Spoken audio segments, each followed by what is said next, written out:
Så sker der jo det med hensyn til at forstå vores solsystem. Der sker jo virkelig noget i 60'erne, hvor vi ser, at Gagarin er den første i rummet.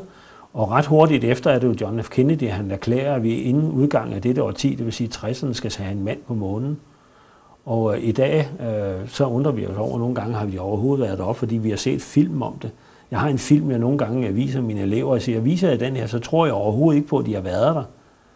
Og jeg har vist den, min kone har også set den, og så siger hun, hvad er det for noget? Så sagde hun, selvfølgelig har de været der. Men jeg vil godt lige vise et billede om min tur ud til stjernerne, til månen. Godt nok ikke den her, vi flyver med, men det er en, der er på Tycho Brahe-planetariet, som jeg ser nu her. Okay. Og hvor der er en, jeg kender, der er ude og flyve her. Det er nok ikke lige sådan en, der vil flyve til månen. Men jeg vil gerne vise det næste billede, hvor jeg er en tur på Tycho Brahe-planetariet, og hvor vi ser en sten, kan du se, der står månesten, Moon Rock. Ja. USA har taget 382 kilo sten med hjem op fra månen, fra de 6 landinger, de har haft. Okay. Og der er ikke én geolog, der er ikke bare én geolog, jeg har hørt om, der har stillet spørgsmål og ved, om de er rigtige. Vi ser lige på det næste billede, et nærbillede, som jeg har taget af den. Jeg kan nok se, det er mig, ikke? Der ser vi stenen der, og den farve, den har, og struktur og sådan nogle ting, ligner ikke sten fra jorden. Mm-hmm. Og jeg mødte en ung astronom på Tycho Brahe-planetariet, der var der, og han siger altså, at bare farven på den passer.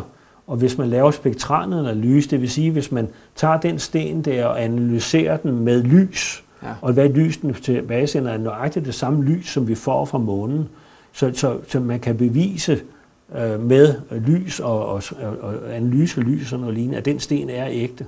Det er altså ikke en eller anden, de har Nej. Så når jeg snakker om USA har været på månen, og astronauter har været deroppe, alle de der forskellige åndssvage, han har sagt, forklaring på, hvorfor de ikke har været. Nu gider jeg slet ikke gå ind i. Jeg kan sagtens gøre det, men jeg vil hellere tage frem noget håndfast, og det er den her månesten.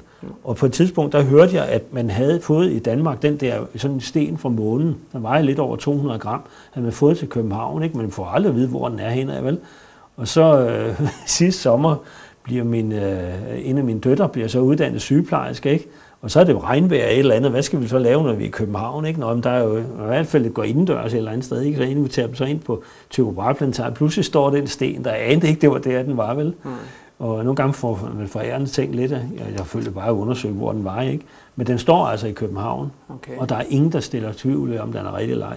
De har været deroppe 6 gange, det er ikke tvivl på. Men de kommer ikke, efter min mening, længere end til månen.